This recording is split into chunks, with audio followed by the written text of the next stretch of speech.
जो महिलाएं रहती हैं वो बेचारी कैसे बताएं एक पुरुष से कि मुझे ये समस्या है। जब तक आप वो शब्द नहीं ले लेंगे तब तक वो आपसे वो मानेंगे नहीं कि क्या है। सुनील बाबू, एक महिलाओं का मासिक धर्म है, पीरियड जब आता है जी सर। अन्य विभागों में तो यह है कि ठीक है, अवकाश मिल जाएगा, कुर्सी पर बैठ करके काम करना है, भाग दौड़ नहीं है। लेकिन इस विभाग में हमराही के रूप में यानी स्टेशन अफसर जब बाहर निकलेगा, नायब दरोगा बाहर निकलेगा गाड़ी से, तो उसमें पीछे उनको भी बैठना है। अगर कहीं दबिश देना है, कहीं भी लेकर के जाते हैं लोग कि कब कहाँ जरूरत हो जाए महिला आरक्षी की। बिल्कुल। तो ऐसे में उनकी व्यथा कौन सुनेगा?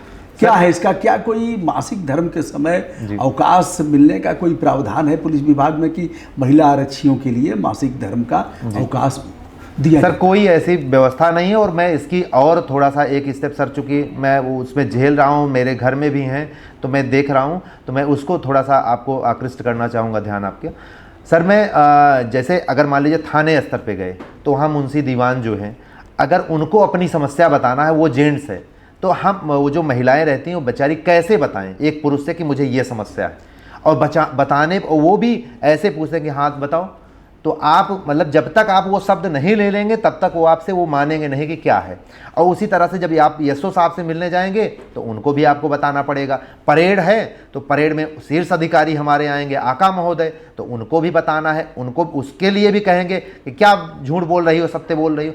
इस तरह की इतनी अनैतिक चीज़ें हैं सर, ये सब ट्रिगर पॉइंट है मेरे। मैं इसलिए इस सारी चीज़ों में उतर गया।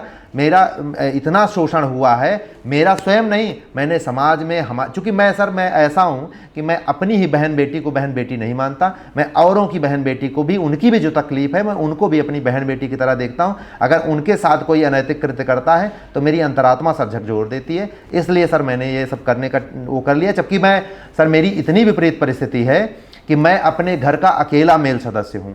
मेरी माताजी हैं, मेरे पिताजी ख़त्म हो गए, मेरी बहन है, उसकी शादी नहीं हुई है, मेरी पत्नी है और मेरी 2 बच्चियाँ हैं। लेकिन ये इतनी पीड़ा देखने के बाद मुझसे रहा नहीं गया। मैं इसलिए कर रहा हूँ और निरंतर रूप से मैं करता रहूँगा।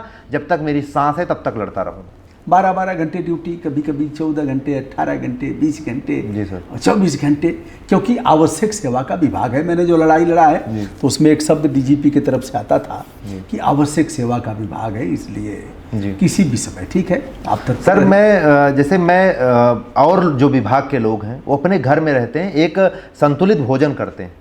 और हम लोग जो है, क्या भैंसे जैसी ताकत आती है क्या कि जो है इतना हम लोग 24-24 घंटे पहले पूरे दिन ड्यूटी करें, उसके बाद रात्रि गणना में आएँ, फिर पिकेट पे जाएं। ये सब सर इतनी अनियमितता है, हम लोगों को कोई सुनने वाला नहीं, मुंह में खोंच बंधा है, हम लोग बोल नहीं कर सकते किसी से। कोई आदमी कुछ खाया है, कोई कुछ नहीं खाया है। जब ये अच्छी अच्छी महफिलें चल रही होती हैं, पार्टियां चल रही होती हैं, तो निश्चित तौर पे उस टाइम जो खड़ा हुआ सिपाही दीवान दरोगा है वो निश्चित तौर पे भूखा ही रहता है उस दिन सर। ये स्थिति है।